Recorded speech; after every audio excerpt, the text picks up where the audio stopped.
Africa, abundance vs. poverty. Africa, often hailed as the richest continent, due to its vast array of natural resources, such as gold, which Africa accounts for 30% of global production, diamond, natural gas, crude oil, copper, uranium, which are all mined all around Africa. Every Africa country has a deposit of natural resources. Did you know Africa produced 90% of global chromium and platinum?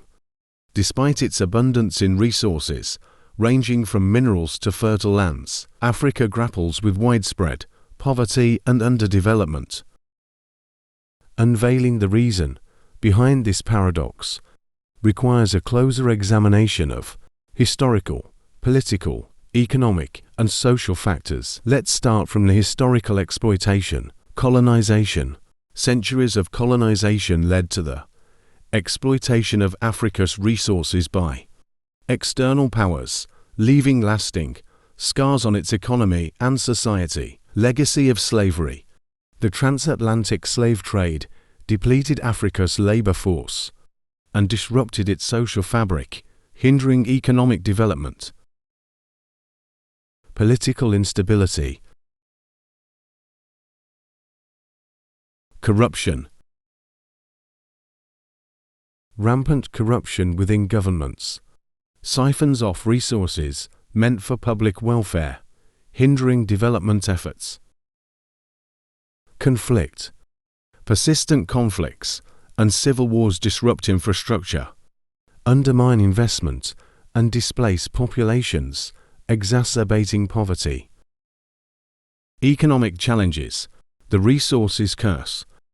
The resource curse phenomenon sees countries overly reliant on natural resources experiencing economic distortions, corruption, and limited diversification.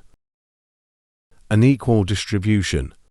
Inequitable distribution of wealth and benefits from resource extraction further widens the gap between the rich and poor.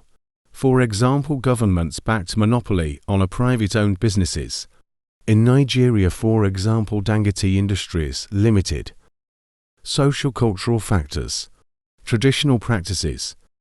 Some traditional practices and cultural norms may hinder economic progress, such as barriers to women's participation in the workforce. We the women are not allowed to take responsible position. Weak institutions, education, and skill gap. Insufficient investment in education and skill development limits human capital development, hindering innovation and productivity. How can Africa address these complex challenges? Please hit the subscription and the notification button below.